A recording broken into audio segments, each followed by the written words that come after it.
हे guys, good evening. So ये वाले video में हम लोग डिस्कस करते हैं कि लाइक तीन तीन पर्टिकुलर बैंक्स के कॉन कॉल्स में क्या क्या हुआ। कॉन कॉल्स पढ़ना इतना इंपॉर्टेंट इसलिए है कि लाइक वो हमें एक दरवाजा देते हैं कि लाइक फ्यूचर किस तरीके का हो सकता है कंपनी का, राइट। और देखिए, अगर हम फ्यूचर नहीं गॉच कर पा रहे तो हमें मार्केट में कोई सेंस नहीं बनेगा, ठीक है। तो आप जितना भी पास्ट का डेटा लेके पढ़ाई कर लो, पिछले 5 साल में क्या हुआ, 10 साल में क्या हुआ, आप देखोगे स्टॉक मार्केट में सेंस तभी आएगा जब आप एक फ्यूचर के तरफ, मतलब आगे की तरफ, आप एक पर्टिकुलर लेवल पे आप एनालाइज कर पाओगे कि कंपनी किस दिशा में जा रही है, ठीक है। तो उसीलिए कॉन कॉल्स पढ़ना इतना क्रिटिकल होता है। तो मैं बेसिकली क्या करने वाला हूं, हर क्वार्टर की तरह अभी अभी लेट्स से आज कल के वीडियो से ही what I try to do is के लाइक मैं सारे जो भी कॉन कॉल्स पढ़ूंगा, जो भी कंपनीज का, बिकॉज इतने दिन से मैंने क्या सिर्फ अपडेट्स दिया, राइट। जब उसका पीपीटी आया, जब उसका अर्निंग्स डॉक्यूमेंट आया, प्रेस रिलीजेस आया, तो मैंने उस पर वीडियो बनाया। लेकिन अभी जब वो सारे कंपनीज का जब कॉन कॉल्स आएंगे, उसका भी ऐसे इनसाइट्स बना के आपको छोटे छोटे वीडियोस में I try to cover as many companies as possible. So अभी देखिए, अभी हम बात करते हैं एचडीएफसी बैंक, इंडसइंड बैंक और तीसरा है आईडीएफसी फर्स्ट बैंक। आप में से बहुत लोगों का बहुत सवाल आते हैं ये तीनों फिनेंशियल्स पे, ठीक है, specially on IDFC first bank and HDFC bank. तो देखिए, सबसे पहले हम लोग बात करते हैं एचडीएफसी बैंक के कॉन कॉल में क्या हुआ। अब पहला पॉइंट तो ये देखिए, ये एक मतलब ये तो बहुत क्वार्टर से चल रहा था कि लाइक जब से इनका मर्जर हुआ तब से इनका मार्जिन घट गया और इनका लोन बुक का पेस घट गया, ठीक है। मतलब मर्जर से पहले एचडीएफसी बैंक 17, 18, 20% से ग्रो करता था। अगर आप इस Q2 में देखोगे, सो दे ग्रू देयर बुक बाय ओनली 7.5, 8%, ठीक है। मैनेजमेंट ने लास्ट कॉन कॉल में, मतलब Q1 का बात कर रहा हूं, नॉट Q2 जो रिसेंट वाला है, Q1 में यही बताया था कॉल के बिगिनिंग में के लिए हमें कोई गाइडेंस के बारे में पूछो ही मत। और इस बार तो कुछ और ही बात किया। इस बार उन्होंने ये बोला कि ये FY25 का जो फिस्कल है, हम लोग जो एवरेज सिस्टम क्रेडिट ग्रोथ है उससे कम रेट से ग्रो करेंगे। अगले साल जो FY26 होगा उसमें से हम लोग क्रेडिट ग्रोथ जो होगा सिस्टम का, उसका एट पार करेंगे। और FY27 में शायद जाके एचडीएफसी बैंक का जो लोन बुक का ग्रोथ या क्रेडिट ग्रोथ होगा, that can exceed system credit growth. अब आपको एक चीज तो समझ में आ रहा है, मतलब ये सब कहानी है, ये सब नैरेटिव है, राइट। मतलब ऐसे कौन बात करता है, there is no clarity in the numbers, ठीक है। सिर्फ ऐसे बात कर रहे हैं कि अभी अंडर परफॉर्म करेंगे, फिर जाके एट पार परफॉर्म करेंगे और फिर जाके आउट परफॉर्म करेंगे, ठीक है। ये तो कोई गाइडेंस नहीं हुआ ना, ये तो उम्मीद पे चलने की बराबर है। एंड दूसरे साइड में आप देख सकते हो लाइक बैंक का जो मार्जिन्स है, प्रॉफिटेबिलिटी है, ईपीएस ग्रोथ है, कुछ भी नहीं मिल रहा है, ठीक है। मतलब ईपीएस का हार्डली कोई ग्रोथ मिलता है बैंक को। और देखिए, अगर ईपीएस का ग्रोथ नहीं है तो शेयर होल्डर को एक्स्ट्रा वैल्यू कहां से मिलेगा। इसलिए आप देखोगे एचडीएफसी बैंक शेयर होल्डर्स पैसे बनाते नहीं है, 4-5 साल निकल गए, वही के वही पड़ा है, ठीक है। सो बात यह है कि लाइक अगर आप कॉन कॉल्स नहीं पढ़ते हो तो क्या होगा, आप एचडीएफसी बैंक का ग्लोरियस पास्ट के बारे में जानोगे, पढ़ोगे, और आपको क्या लगेगा कि लाइक वही पास्ट फ्यूचर बन रहा है, लेकिन वैसा हो नहीं रहा है, ठीक है। मतलब एचडीएफसी बैंक का कॉन कॉल में, मतलब अगर आप मुझे पूछोगे like it's basically like very dull, ठीक है, वेरी बोरिंग। जबकि मैंने आपको बताया, राइट, ये सारी चीजों पे जब कोई मैनेजमेंट बात करता है कि 3 साल बाद, 4 साल बाद हम जाके कुछ ये करें वो करें, वो कोई गाइडेंस नहीं होता है, ठीक है, और कोई क्लैरिटी नहीं मिलता है कॉल में। फिर ऑफकोर्स उन्होंने और भी चीजें बताया कि लाइक से फॉर एग्जाम्पल के लाइक उनका अभी, बिकॉज एचडीएफसी बैंक का the only good thing is के लाइक उनका deposit book is growing at a faster pace than many other banks, ठीक है। अब उनका वही कहना है कि लाइक अगर हमारा डिपॉजिट बुक ज्यादा रेट से बढ़ा तो हमारा क्रेडिट टू डिपॉजिट जो रेशियो है, जिस पर आरबीआई ने बहुत मतलब हल्ला कर रहे थे इन द रिसेंट पास्ट, तो क्रेडिट टू डिपॉजिट का जो रेशियो है वो इंप्रूव होगा, राइट, बिकॉज यहाँ पे डिपॉजिट बेस ग्रो कर रहे हैं much faster pace than loan book का ग्रोथ, राइट। सो दूसरा पॉइंट ये है कि वो ये बता रहे हैं कि अगले बार से जब ये बैंकिंग साइकिल चालू होगा, जब ये इकोनॉमिक साइकिल मतलब टर्न करेगा, तब एचडीएफसी बैंक को मतलब एडवांटेज वगैरह मिलेगा। बट ये सब कैसे बातें हैं, है ना। मतलब द होल पॉइंट इसके लिए पिछले 3-4 साल में जो सिस्टम क्रेडिट ग्रोथ था, और आपने देखा होगा कितने सारे फाइनेंशियल्स है जो एचडीएफसी बैंक से ज्यादा रेट से ग्रो किया। Now you might come and से कि उनका बेस छोटा है, लेकिन मार्केट को ग्रोथ से फर्क पड़ता है ना। फाइनेंशियल्स में आपको चाहिए ग्रोथ, प्रॉफिटेबिलिटी, एसेट क्वालिटी, तीनों एक साथ चाहिए, ठीक है। आप ये नहीं बोल सकते हो कि सिर्फ एसेट क्वालिटी अच्छा है, जो कि एचडीएफसी बैंक की है, लेकिन ग्रोथ ही गायब हो गया बिजनेस का। अभी तो 7-6% से लोन बुक ग्रो कर रहे हैं, तो कहां से पैसा बनेगा, है ना। तो यही सब चीजें हैं। और एचडीएफसी बैंक के बारे में और ज्यादा कुछ नहीं हम बोल सकते हैं। अभी चलिए हम बात करते हैं, मतलब देखिए अभी बात यह है कि एचडीएफसी बैंक का प्राइस टू बुक हिस्टोरिकली सबसे सस्ता क्यों लग रहा है, बिकॉज हिस्टोरिकली इतने कम रेट में ग्रो वो कभी नहीं किया था। Got it. आप देखोगे कोई भी फिनेंशियल हो, ठीक है, जिसका हिस्टोरिकल रेट से ग्रोथ रेट 20-25% था, ठीक है, तब वो उसका प्राइस टू बुक हायर हुआ करता है। लेकिन आज अगर उसका आप देखोगे प्राइस टू बुक सस्ता दिख रहा है, इसका मतलब यही होता है, जो एचडीएफसी बैंक में आप देख लोगे, इवन आप कोटक महिंद्रा बैंक में भी आप देख सकते हो। अब कुछ लोग क्या करते हैं ऐसे ट्विटर में आके ऐसे 10 साल का प्राइस टू बुक दिखा के बोलता है देखो वो चीपेस्ट है आज। इसका मतलब ये नहीं कि आप वो स्टॉक जाके खरीदो, इसका मतलब ये है कि वो स्टॉक सस्ता क्यों है, पहले वो सवाल पूछो। और यहां पे सवाल का जवाब तो यही है ना कि भाई बिजनेस में ही ग्रोथ चला गया, तो इसीलिए एचडीएफसी बैंक का स्टॉक अभी ऐसा लगता है कि पिछले 10 साल में ऐसा सस्ता कभी नहीं मिला।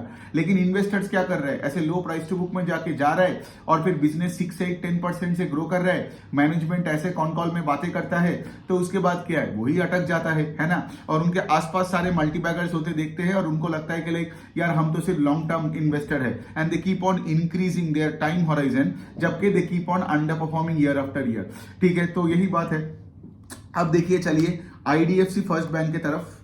आईडीएफसी फर्स्ट बैंक में तो बहुत सारे इश्यूज चल रहे हैं। पहले अगर मैं इश्यूज बता दूं उनका, तो उनका 2 जगह में बहुत बड़े प्रॉब्लम्स है। ठीक है, एक है कि उनका जो माइक्रो फाइनेंस का बुक है, एक तो वहां पे उनका माइक्रो फाइनेंस बुक क्या था, साउथ इंडिया में वो तमिलनाडु में थोड़ा सा ज्यादा फोकस था। अब वहां पे फ्लड वगैरह हो गया, फिर इलेक्शंस, फिर हीट वेव, सब मिला के उनका माइक्रो फाइनेंस बुक में बहुत प्रॉब्लम्स दिखने लग गए। ठीक है, दूसरे साइड में क्या है कि उनका मुंबई में कोई एक टोल का प्रोजेक्ट था। अगर आपको पता होगा आईडीएफसी फर्स्ट बैंक का हिस्ट्री में पहले ये लोग बहुत सारे प्रोजेक्ट फाइनेंसिंग करते थे, इंफ्रास्ट्रक्चर जो उनका बुक था।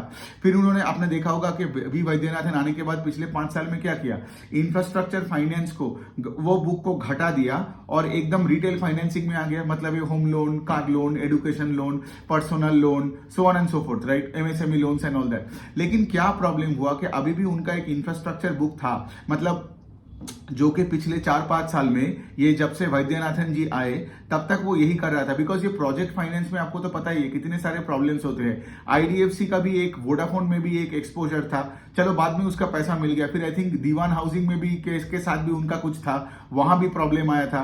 तो ये सारे प्रॉब्लम से निकलने के आने के बाद, ठीक है, तो वैद्यनाथन जी को क्या लगा था कि प्रोजेक्ट फाइनेंसिंग में जो हो वो है, मतलब और प्रॉब्लम नहीं होगा, धीरे धीरे करके ये बुक को घटा देगा और वहां पे रिटेल फाइनेंसिंग तो अच्छा ही कर रहे हैं। लेकिन क्या हुआ, मतलब एक तो माइक्रो फाइनेंस का सेगमेंट खराब हो गया, तो micro finance was around 6-7% of their book, है ना। अब बैंकिंग में तो आपको पता ही, right, it's a high leverage business, तो 6-7% ऑफ द बुक में भी अगर आपका डेलिंक्वेंसी बढ़ता है, कलेक्शन एफिशिएंसी इफेक्ट होता है, तो पूरा बुक में इफेक्ट होता है।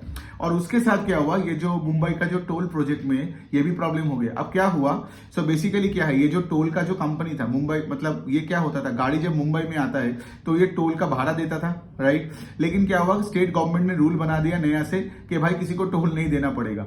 अब जब टोल नहीं देना पड़ेगा तब ये टोल कंपनी आगे जाके बैंकरप्ट हो सकता है, डिफॉल्ट कर सकता है। तो इसीलिए आईडीएफसी फर्स्ट बैंक ने क्या किया, पहले से ही जो बाकी का जो पैसा जो इनको वो टोल कंपनी से प्रिंसिपल मिलने वाला था, वो पूरा ही प्रोविजन करवा दिया। Got it. प्रोविजन का मतलब ये नहीं कि बैड लोन्स होने के बाद you provide, got it. Provision का मतलब ये होता है कि जो let's say for example DPT buckets में शिफ्ट होता है, ठीक है, मतलब एक ईएमआई मिस हो गया तो आपने और ज्यादा प्रोवाइड किया, 2 ईएमआई मिस हुआ और ज्यादा प्रोवाइड किया, गॉट इट। तो यहां पे क्या है, ऐसा नहीं है कि वो टोल वाले जो कंपनी है, ठीक है, अब कंपनी का आईडीएफसी फर्स्ट बैंक का यही कहना है कि अगर गवर्नमेंट ने लेट्स से फॉर एग्जांपल सबका वो टोल वगैरह फ्री कर दिया, तो इतना जो आई थिंक वो 500 करोड़ के आसपास अभी भी उनको मिलने वाला था, ठीक है। पहले आईडीएफसी फर्स्ट बैंक ने ऑलरेडी इसका 250 करोड़ का प्रोविजन करके रखा था, लेकिन बाकी जो 250 करोड़ का प्रोविजन उनको करना पड़ा आफ्टर द न्यू रेगुलेशन के। रेगुलेशन मतलब यहाँ पे गवर्नमेंट ने बोल दिया कि कोई गाड़ी मतलब फ्री में एंट्री मिल जाएगा और टोल में पैसा नहीं देना पड़ेगा। अब बैंक का यही कहना है कि आगे जाके देखो, आगे जाके अगर सरकार से ये पैसा आ जाता है, बिकॉज तो फिर तो सरकार को ही देना पड़ेगा ना, राइट। मतलब अगर तुमने कोई पॉलिसी बनाया, इसका वजह से ये तो नहीं हो सकता है ना कि कोई बैंक बंद हो जाए, है ना, तो फिर सरकार से पैसा आएगा, जब पैसा आएगा तो तब जाके वो अदर इनकम में ऐड हो जाएगा, प्रोविजंस को रिवर्स कर देगा, so on and so fourth. लेकिन आज एज अ प्रूडेंट मेजर आपको तो वो करना ही पड़ेगा। तो सोचो, एक मुंबई टोल का ये प्रॉब्लम और दूसरा एमएफआई का प्रॉब्लम, ये दोनों मिला के पूरा उनका गेम प्लान ही बदल दिया ना।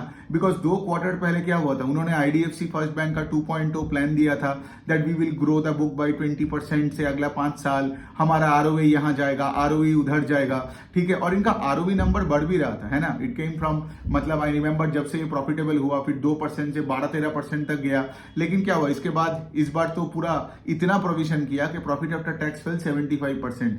So that's a bad thing. मुझे एक्चुअली बुरा भी लगा जब मैं उस कॉल में था और सुना मैनेजमेंट का, बिकॉज वैद्यनाथन का यही कहना है कि लाइक ये जो प्रोजेक्ट फाइनेंसिंग, इससे तो हम वैसे निकलने वाले थे, लेकिन निकलने से पहले इतना बड़ा झटका आ गया, आउट ऑफ द ब्लू झटका बेसिकली है, ठीक है। और ये स्टेट गवर्नमेंट के वजह से हुआ, ये बैंक का वजह से नहीं हुआ कि लाइक बैंक ने गलत जगह में पैसा देके वो डिफॉल्ट नहीं किया, तो आईडीएफसी फर्स्ट बैंक का ये प्रॉब्लम नहीं है, ठीक है। दूसरे साइड में ये भी है ना कि माइक्रो फाइनेंस में तो पूरे इंडस्ट्री का ही खराब हालत है, राइट। कोई भी अगर आप माइक्रो फाइनेंस बेस्ड कोई भी इंस्टीट्यूट देख लो, बैंक देख लो, स्मॉल फाइनेंस बैंक, एनबीएफसी, सबका ही हालत खराब है। तो उनका वही कहना है कि लाइक मतलब we can not be insulated from the space ना, लेकिन क्या है ना, मार्केट इन सबको देखता नहीं है, ठीक है। आपने देखा होगा स्टॉक 110 रुपीज से अभी 60 रुपीज के आसपास आ गया। So the point I am trying to say इसके लाइक जब भी कोई एसेट क्वालिटी का इशू होता है, प्रोविजंस बढ़ा देते हैं, credit cost goes up, right, तो तभी आप देखोगे मतलब फिनेंशियल्स में उस कोई भी स्टॉक हो उस पे वो भरोसा निकल जाता है और लोग उस स्टॉक को बेच के निकल जाता है, ठीक है। तो अभी देखो, अभी आईडीएफसी फर्स्ट बैंक का क्या ही बोले, अब लोग मुझे पूछते रहते हैं कि आप बताओ आईडीएफसी फर्स्ट बैंक में क्या होगा, अगले क्वार्टर में क्या होगा, लेकिन द पॉइंट इज आपको कंपनी को ट्रैक करती रहनी है, बिकॉज यहाँ पे the silver lining is this कि अगर ये माइक्रो फाइनेंस बुक वापस आ गया, ठीक है, और ये जो मुंबई का जो टोल रोड वाला जो प्रोजेक्ट था, इसका तो वैसे ही सारा प्रोविजन कर दिया, तो ये वन टाइम इफेक्ट था। तो आगे जाके अगर लेट से 3 महीने, 6 महीने, 9 महीने में माइक्रो फाइनेंस का साइकिल वापस आ जाए, मतलब माइक्रो फाइनेंस का साइकिल, मतलब डाउन साइकिल भी छोटा क्यों होता है पता है, बिकॉज माइक्रो फाइनेंस में लोग लेंड करते हैं 10-12 महीने के लिए ना, राइट। माइक्रो फाइनेंस तो ऐसा नहीं कि 5 साल के लिए आप लेंड करते हो कि साइकिल भी बहुत लंबा होगा, ठीक है। तो यहाँ पे क्या है, सब वही उम्मीद पे बैठे, लेकिन उम्मीद पे बैठे हैं, कोई ऐसे इंडिकेशन नहीं है, कोई भी जब जितना भी मैंने कॉन कॉल्स पढ़ा उससे मुझे कहीं पे कोई इंडिकेशन नहीं आया कि लाइक माइक्रो फाइनेंस का एकदम बॉटम आउट हो चुका है, अभी वापसी हो रहा है, तो वैसा नहीं है, ठीक है। तो ये हो गया बात। अब देखिए आईडीएफसी फर्स्ट बैंक तो बहुत सब कुछ नया नया चीजें कर रहा है, क्रेडिट कार्ड, वेल्थ मैनेजमेंट, मतलब जो भी नया नया प्रोडक्ट्स वो लॉन्च कर रहे हैं, ठीक है। फिर अपना कॉस्ट ऑफ बोरिंग भी घटा दिया, एंड इनका भी जैसे एचडीएफसी बैंक की तरह IDFC first bank also has a very impressive track record in terms of growing the deposit book, specially at a time जब इंटरेस्ट रेट हाई है एंड ऑल दैट। और उन्होंने अपना वो मतलब सेविंग्स रेट को काट के पहले 6 से अभी 3% कर दिया, फिर भी उनका CASA percentage is not of 40%, I think the deposit grew by around 40% के आसपास, so that's actually pretty good. But ये जो 2 इंसिडेंट हो गया, लेकिन हम बोल सकते हैं ना कि ये अनफॉर्चुनेट है, लेकिन मार्केट को फर्क नहीं पड़ता है, ठीक है। ये एक्सक्यूजेस हम देके आईडीएफसी फर्स्ट में रह सकते हैं, लेकिन द पॉइंट इज मार्केट ने क्या देखा, मार्केट ने वही देखा कि लाइक 2 बड़े प्रॉब्लम्स आ गया है, प्रॉफिट आफ्टर टैक्स फेल 70-80% के आसपास, शेयर होल्डर ईपीएस एकदम पूरा धड़ाम से गिर गया, तो अब इसके बाद हम तो स्टॉक को ऊपर नहीं रखेंगे। तो आपने देखा होगा रिजल्ट के बाद स्टॉक और भी गिरा।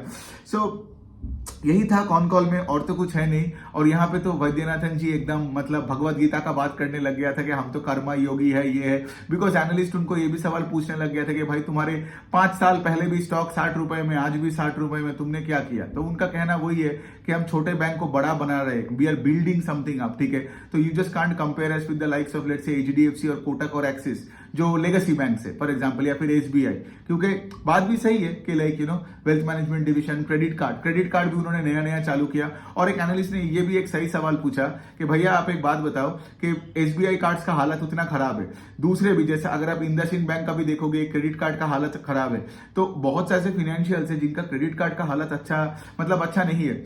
आपका अभी तक ठीक है, क्या पता अगले क्वार्टर से आप भी क्रेडिट कार्ड में भी ये प्रॉब्लम दिखाने लग जाओ, राइट। सो हो भी सकता है, ठीक है, लेकिन मैनेजमेंट का कहना है कि लाइक मतलब मैनेजमेंट ने एक्चुअली ये एक्नॉलेज किया क्वेश्चन को कि लाइक हाँ मतलब सवाल तुम्हारा ठीक है, लेकिन हमारे बुक अभी तक ठीक है। अब ये भी हो सकता है आगे जाके क्रेडिट कार्ड की बुक में भी प्रॉब्लम आए ना आए, वो तो डिपेंड करेगा कंपनी का रिजल्ट कैसे है, right. I can't just sit here today and tell you कि लाइक मतलब बाकियों का हुआ तो इसका भी होगा, मतलब इतना भी आसान करके हम कोरिलेट नहीं कर सकते हैं।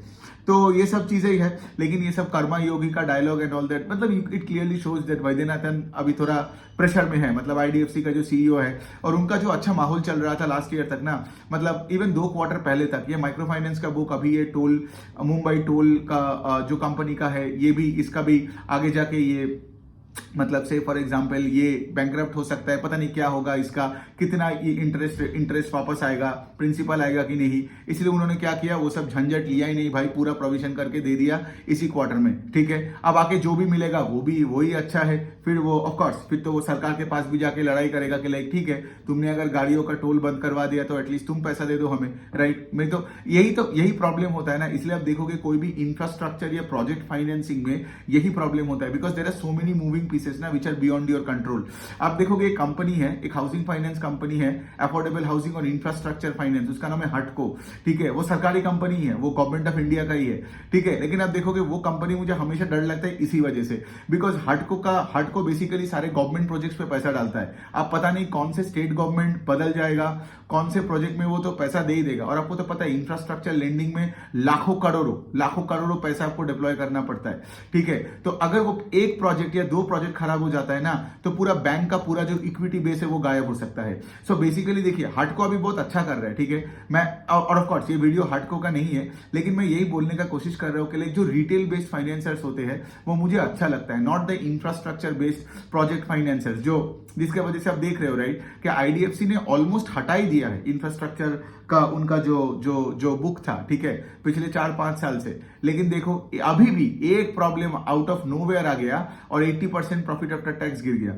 सो यही है, अब क्या ही करें, अब तो कर्मा योगी बनना पड़ेगा वैद्यनाथन जी को। और अभी देखते हैं आगे क्या होता है। बट देन ऑफ कोर्स देखिए 2020 FY25 में कोई पैट का ग्रोथ का तो उम्मीद छोड़ ही दो। मुझे तो लगता है अगले फिस्कल में भी शायद FY24 के ऊपर पैट ग्रोथ ना हो, बिकॉज जिस लेवल से ये लोग प्रोविजन वगैरह किया है ना, मतलब profit after tax has taken a big dent here. लेकिन ठीक है, मतलब अभी H2 तो सबके लिए अच्छा होते हैं। एंड आई जस्ट विश के लाइक आगे जाके ये माइक्रो फाइनेंस का प्रॉब्लम सबके लिए ठीक हो जाए, क्योंकि माइक्रो फाइनेंस का बुक में अगर प्रॉब्लम आता जाएगा ना, तो क्या पता आगे जाके इनका प्रोविजन इनको और बढ़ाना पड़े। But only time will say. लेकिन अभी ये जो एक तो जैसे आप देख रहे हो HDFC बैंक कॉन कॉल में, मतलब HDFC बैंक का एसेट क्वालिटी में प्रॉब्लम नहीं, लेकिन HDFC बैंक का ग्रोथ ही गायब हो गया, ठीक है। मतलब HDFC बैंक का स्टॉक नीचे नहीं जाएगा लेकिन ऊपर भी नहीं जाएगा, ऐसे सोचो। और दूसरे साइड में you have IDFC first bank जिसका एसेट क्वालिटी खराब हो गया, ये सब टोल वोल का भी प्रॉब्लम चल रहा है अभी। मतलब अभी आगे जाके क्या होगा, कॉन कॉल में तो अभी उतना कोई कॉन्फिडेंस मिलता नहीं है, ठीक है। To be very honest in दोनों में कोई कॉन्फिडेंस नहीं है। मतलब ग्रोथ के एंगल से मैं बात कर रहा हूं तो कुछ नहीं मिल रहा है, ठीक है। IDFC का तो और भी बुरा हालत है HDFC से अभी, बिकॉज उनका एसेट क्वालिटी भी खराब हुआ। तीसरा हम बात करते हैं, चलो इसका भी बात कर लेते हैं हम लोग। इंडसइंड बैंक का बात करते हैं। इंडसइंड का कॉन कॉल मैंने सुना। अब देखिए इंडसइंड का मैंने कॉन कॉल इसलिए सुना बिकॉज उनका माइक्रो फाइनेंस का बुक इज हेवी, मतलब इट्स 10-12% ऑफ देयर बुक, और 25-26% ऑफ द बुक है उनका व्हीकल फाइनेंस का, ठीक है। बाकी उनका कॉर्पोरेट और बाकी दूसरा retail division and all that है, ठीक है। और इनका बेसिकली इतने दिनों से कभी कोई बड़ा हाउसिंग फाइनेंस का बुक है ही नहीं, unlike the other banks. Although ये बना रहा है लेकिन वो बहुत ही छोटा एक रकम है, ठीक है, मतलब अपने हाउसिंग बुक का। और वो ऑर्गेनिकली ग्रो करना चाहते हैं, they don't want to like HDFC bank के तरह किसी को एक्वायर करके वो बुक को अपने बैलेंस शीट में डालना नहीं चाहते। तो इंडसइंड बैंक का देखो सिंपल सी पॉइंट है, अगेन 12-13% उनका बुक था पिछले साल माइक्रो फाइनेंस में। जैसे IDFC का प्रॉब्लम हुआ, माइक्रो फाइनेंस सेक्टर में बाकी कंपनीज का प्रॉब्लम हो रहा है, इंडसइंड का भी प्रॉब्लम हुआ। अब इंडसइंड का एक और प्रॉब्लम क्या हुआ कि उनका जो व्हीकल फाइनेंस का बुक है वो उसमें ग्रोथ नहीं है। क्यों? बिकॉज लास्ट 1-1.5 साल में आप देखोगे commercial vehicle and passenger vehicle में कोई ग्रोथ नहीं है। आप कोई भी नंबर्स उठा के देख लो, ये सब टाटा मोटर्स का CV देख लो, फिर आप मारुति सुजुकी का आप नंबर्स देख लो, passenger vehicle and commercial vehicle on a YOY level पे कोई भी मंथ उठा के देख लो इस पर्टिकुलर ईयर में उतना ग्रोथ नहीं आया। ग्रोथ कहां पे आया? इन द 2 व्हीलर स्पेस, ठीक है। लेकिन PV एंड CV, ठीक है, ग्रोथ नहीं है। और CV में एक और चीज क्या है, जो न्यू CV में और भी ग्रोथ कम है, ठीक है। मतलब न्यू CV मतलब ये BS6 इंजन वाला जो कमर्शियल व्हीकल है, तो वहां पे क्या हुआ, रिप्लेसमेंट मार्केट में ग्रोथ ज्यादा है, ठीक है। लेकिन जो नया कमर्शियल व्हीकल वाला मार्केट है, इन मीडियम बोलो या हेवी कमर्शियल व्हीकल या लाइट कमर्शियल व्हीकल, कुछ भी बोलो, हर जगह में if you look at the volume data in the industry, right, the number of truck sold this year is less than the number of truck sold in the previous year, is what I am trying to say, ठीक है। तो यहाँ पे अगर आप एक CV lender हो, ठीक है, and your book has a high percentage of loans जो यहाँ पे देते हो, तो यहाँ आपका डिसबर्सल कैसे होगा? तो इंडसइंड बैंक का दो प्रॉब्लम, इनका जहां पे 25% ऑफ द बुक है वो ग्रो नहीं कर रहे, और दूसरे साइड में माइक्रो फाइनेंस इज फक्ट, वो तो सबका ही है, इसका भी है। है। तो यहाँ पे क्या हुआ, इनका एसेट क्वालिटी खराब हो गया, ठीक है। फिर उसका नेट इंटरेस्ट मार्जिन, अब देखो इंडसइंड बैंक का निम्स क्यों घटा और नेट इंटरेस्ट इनकम क्यों घटा, ओनली ग्रू 5%। वाई, क्यों? बिकॉज सोचो, बिकॉज ये लोग अपने माइक्रो फाइनेंस बुक को घटा रहे, राइट। When you are compressing your micro finance book, micro finance is a high yielding book ना, राइट। मतलब आपको 20, 25, 30% से आपको लोन का इंटरेस्ट रेट मिलता है। तो अगर आप माइक्रो फाइनेंस का बुक को घटा के अब लेट से दूसरे रिटेल एसेट के बुक को बढ़ा रहे हो, लेट से सिक्योर्ड रिटेल, वहां पे तो आपको 25-30% की नहीं मिलता है। So overall net interest income भी नीचे की तरफ जा रहा है, which affected NIM, which affected spread, which affected ROA everything. Plus book का हालत खराब है, राइट, इसीलिए तो घटा रहा है। तो इसलिए क्या हुआ, credit cost is going up, उसके वजह से आरओई और नीचे की तरफ जा रहा है। सो इट्स लाइक मतलब जब प्रॉब्लम आता है ना फाइनेंशियल, तो ऐसा लगता है कि हर जगह से प्रॉब्लम आ रहा है। सो यहां भी वही है इनका। अगर मैं बात बोलूं तो पिछले साल में इनका 15% का आरओई था इन Q2, अभी Q2 में 8% हो गया आरओई, तो आरओई आधा हो गया, ठीक है। So you get the point here. And दूसरे साइड में कंपनी का मैनेजमेंट, अगर कॉन कॉल में मैंने आपको बताऊं यहाँ पे, तो वो लोग वही बता रहे हैं कि यहाँ पे क्रेडिट कार्ड, माइक्रो फाइनेंस, यहाँ पे क्या हो रहा है ना, जो फंडिंग का जो अपसाइकिल चल रहा था इन द पिछले 2-3 साल में, वो फंडिंग का अपसाइकिल बंद हो गया, ठीक है। अभी क्या हो रहा है, लोग यहाँ पे ज्यादा फंडिंग कर ही नहीं रहे। जैसे अब देख रहे हो ना, जब कोई भी पर्टिकुलर पार्ट में, लेट से कोई भी फाइनेंशियल में स्ट्रेस दिखता है, तो वो क्या करता है, उस पर्टिकुलर डिवीजन में, वो माइक्रो फाइनेंस हो, क्रेडिट कार्ड कहीं भी हो, वहां पे कलेक्शन में लोग ज्यादा बिठा देते हैं, कलेक्शंस पे ज्यादा फोकस करते हैं, और वहां पे डिसबर्सल बंद कर देते हैं या फिर कम करवा देते हैं। इसका क्या मतलब कि पहले जब ग्रो करते हो तभी आप, जब लेट से आपका एग्जिस्टिंग बुक क्लीन हो, लेकिन अगर आपके एग्जिस्टिंग बुक में लेट से कॉकरोचेस आने लग गया, तो आप तो लोन बुक को ग्रो नहीं कर पाओगे ना, राइट। तब आप वही कलेक्शन ऑफिसर्स को और एक्वायर करोगे और बोलोगे कि भाई कुछ भी करके पैसा उठा के ला, राइट। नहीं तो और भी ज्यादा प्रोविजन करना पड़ेगा, और भी ज्यादा क्रेडिट कॉस्ट बढ़ेगा, और क्या पता लॉसेस में आ जाए। जैसे आपने देखा होगा फ्यूजन लॉसेस में आ गया, आई थिंक स्पंदना स्फूर्ति भी लॉसेस में आ गई, ठीक है। ये सब प्रॉब्लम्स आया बिकॉज इनके प्रोविजंस इतना बढ़ गया कि ये लोग लॉसेस में चले गए। सो ये हो गया। आईडीएफसी फर्स्ट बैंक भी ऑलमोस्ट लॉसेस में चला गया ना, क्योंकि मैंने क्या बोला, 80% का 75% का पैट डी ग्रोथ हो गया। सो यहाँ पे वही है। और बैंक ने ये बोल दिया, अभी इंडसइंड बैंक का बात करें तो कॉन कॉल में बोल दिया कि लाइक हम ये सब जो पहले बताते थे कि हम 20% के आसपास से ग्रो करेंगे लोन बुक को, वो करेंगे नहीं। और वैसे भी इस बार इंडसइंड बैंक ने 13% से ग्रो किया, because micro finance book D grow कर रहा है, और वहां पे आपका जो व्हीकल फाइनेंस है उसमें तो ग्रोथ ही नहीं है, बिकॉज इंडस्ट्री का ही वॉल्यूम घट रहा है, तो कहां से ग्रोथ लाएगा। ये लोग सिर्फ बता रहे हैं वही एमएसएमई में थोड़ा बहुत ग्रोथ है, फिर उसके बाद यहाँ पे थोड़ा बहुत उनका सिक्योर्ड रिटेल का इधर उधर जगह में ग्रोथ है, लेकिन ज्यादा कुछ नहीं है, ठीक है। अब एक और पॉइंट उन्होंने वही बताया कि से फॉर एग्जांपल इंडसइंड बैंक को ये पूछा गया कि लाइक से आपका यहाँ पे बड़े जगह में प्रॉब्लम्स कहाँ दिख रहा है, तो उन्होंने वही बताया कि लाइक देखो, जैसे फॉर एग्जांपल बंगाल में, आसाम में माइक्रो फाइनेंस का तो इतना बड़े बड़े प्रॉब्लम्स हो चुके हैं, ठीक है। और जहां पे जैसे आपने देखा होगा Bandhan bank struggled a lot, right, both in Assam and in West Bengal. लेकिन यहाँ पे क्या हो रहा है, अभी माइक्रो फाइनेंस पे बहुत अच्छा स्ट्रेस दिख रहा है, ठीक है। मतलब ये बुरी बात है, स्ट्रेस दिख रहा है बिहार में, ठीक है। तो उनका वही कहना है कि लाइक के बिहार में हमारा एक्सपोजर है, लेकिन उतना भी नहीं है। मतलब if you look at it कि लाइक प्लेसेस लाइक बिहार, फिर पंजाब, यहाँ पे माइक्रो फाइनेंस, फिर तमिलनाडु, यहाँ पे माइक्रो फाइनेंस का स्ट्रेस थोड़ा ज्यादा है। कहीं आपका लोन मुक्ति आंदोलन के वजह से, कहीं आपका फ्लड के वजह से, कहीं कोई और रीजन के वजह से। सो ये हो गया बात। अब बात वही है कि लाइक इंडसइंड बैंक का मैनेजमेंट ने भी वही बोला, again just to clarify to everybody जो पूछते रहते हैं कि माइक्रो फाइनेंस का साइकिल कब टर्न होगा, ये टर्न होने का बात है नहीं, ये वेट एंड वॉच का खेल है। तो इनका मैनेजमेंट ने भी वही बताया। और अगर आपको पता है एक्चुअली करना है कि ये माइक्रो फाइनेंस साइकिल कब टर्न होगा और कब पैसे बनाओगे, तब आपको ये सारे कंपनीज को ट्रैक करते जाना है। और जहां पे आप देखोगे ना कि से for example the management is talking about bottoming of credit cost, और अब देख रहे हो कि प्रोविजंस कम ऐड होते जा रहे हैं और इसलिए ईपीएस में ग्रोथ मिलते जा रहे हैं, then you know that the cycle has turned. And if you would see कि लाइक 3, 4, 5 प्लेयर्स, 6 प्लेयर्स इकट्ठा करके आप देखोगे उनका पैट का ग्रोथ होता रहेगा, क्रेडिट कॉस्ट बेटर होता रहेगा, राइट, एनपीए नंबर्स इंप्रूव होती रहेगी, then you know the cycle has turned, ठीक है। अब बात यही पे है कि आज जब सब बोल रहे हैं मैनेजमेंट का वेट एंड वॉच करके, आप कोई इन्फ्लुएंसर को आके ये नहीं पूछ सकते हो कि लाइक आप बता दो कि 3 महीने में ठीक होगा कि 6 महीने में, किसी को नहीं पता, ठीक है, किसी को नहीं पता। और जो ये आपको आंसर देगा वो तो एकदम ही पूरा फ्रॉड है। तो एनी विच वे, तो चलिए HDFC bank, IDFC first bank और इंडसइंड बैंक, इन तीनों का कॉन कॉल मैंने पढ़ा, तो मैंने डिस्कस कर लिया। और अभी यूट्यूब में भी आपने देखा होगा कि मैंने Q2 FY25 का एक नया एक प्लेलिस्ट बना दिया, ताकि उसमें जो सारे वीडियोस जाएगा, आगे जाके भी जितने भी मैं कंपनीज को, मतलब क्योंकि अभी भी सीजन चल रहा है ना, ये दिवाली तो अभी खत्म हुआ, तो आज से कल से फिर से अभी बहुत सारे कंपनीज है रिटेल नॉन फाइनेंशियल स्पेस में स्पेशली, जिनका नंबर्स आने वाले हैं, तो वो भी उसी प्लेलिस्ट में जाएगा। और ऑफ कोर्स कॉन कॉल में मैं जो भी कॉन कॉल्स पढ़ूंगा उसके इनसाइट, जैसे कि ये तीनों कंपनी लिया, इसका करके भी आपको दे दूंगा। और इसको छोड़ के जैसे फिनेंशियल्स का मैं बात करता हूँ, बहुत लोग आगे बहुत सवाल पूछते हैं, एनपीए क्या है, क्रेडिट कॉस्ट क्या है, ट्रैक कैसे करनी है, कॉम्प्लिकेटेड लगता है, तो मैं डिस्क्रिप्शन बॉक्स में मैंने जो फाइनेंशियल वर्कशॉप किया था उसका रिकॉर्डिंग जो है, आपको सिर्फ बैठ के वो रिकॉर्डिंग सुनना है, दैट्स इट। कुछ 16-17 आवर्स का है, 2 दिन लेके बैठो, पेन पेपर लेके बैठो, एकदम ओपन माइंड लेके आओ, कोई आपको डिग्री विग्री कुछ चाहिए नहीं, और एकदम मैं गारंटी के साथ बोल सकता हूँ वो देखने के बाद आपका स्किल सेट बन जाएगा।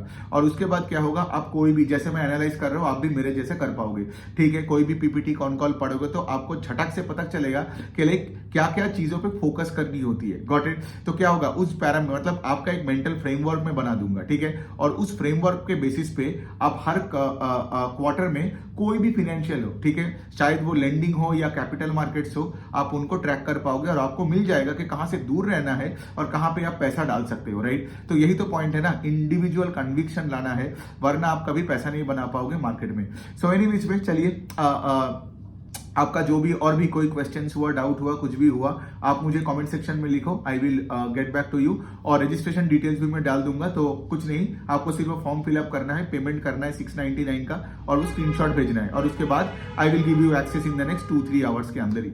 Okay, thank you so much.